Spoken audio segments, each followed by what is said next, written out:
আসসালামু আলাইকুম।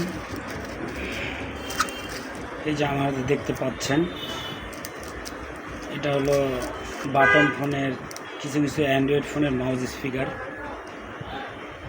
তো সাধারণত অনেক টেকনিশিয়ান আছে যে এই 1 নম্বর মাউস স্পিকার না কিনে 50 পয়সা 1 টাকা কমের জন্য 2 নম্বর মাউস স্পিকারটা ব্যবহার করে।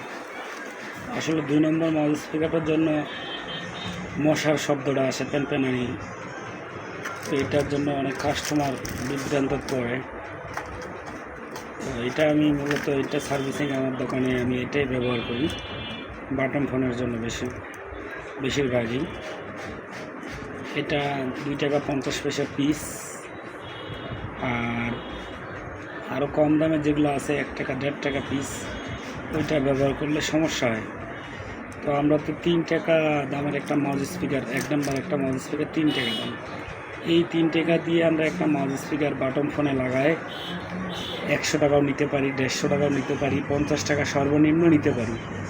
তো এই 1 টাকা 1.5 টাকার জন্য আমরা 2 নম্বর মাউস স্পিকারটা কেন ব্যবহার করব? এটার জন্য দেখেন আপনার নিজেরই ক্ষতি। দেখবেন যে সেই কাস্টমারটা মাউস স্পিকার আপনার কাছ থেকে পাল্টায় নিয়ে যাওয়ার পর শব্দ হবে, প্যানপ্যানি হবে, পরে নেক্সট টাইমে কিন্তু আপনার দোকানে আসবে না, অন্য দোকানে গিয়ে আবার আরেকটা লাগাই নিয়ে আসবে। সে যদি 1 নম্বর মাউস স্পিকারটা লাগায়, তারপর দেখবেন যে আপনার দুর্নাম শুরু হয়ে গেল, আপনার সুনাম কখনোই করবে না। এই যে আরেকটা মাউস স্পিকার, এটা কিন্তু 2 নম্বর মাউস স্পিকার। এটা কিন্তু ভালো কোয়ালিটি না। 1 নম্বর মাউস স্পিকার হলো এরকম পাতাতে থাকবে আর তারগুলো একটু বড় বড় হবে, দেখবেন এটা একবার ক্লিন সাউন্ড। আপনারা নিজেদের নাম নষ্ট করার জন্য কম দামের মাউস স্পিকারগুলো লাগায়েন না, এটা আমার অনুরোধ রইল। আমি একজন সার্ভিসিং টেকনিশিয়ান, দীর্ঘ যাবৎ সার্ভিসিং করে আসতেছি। আপনারা দক্ষ সহিতে আপনারা সার্ভিসিং ভালো করে করবেন, যেন কাস্টমার প্রতারিত না হয়। কাস্টমার প্রতারিত হইলে আপনিও প্রতারিত হবেন।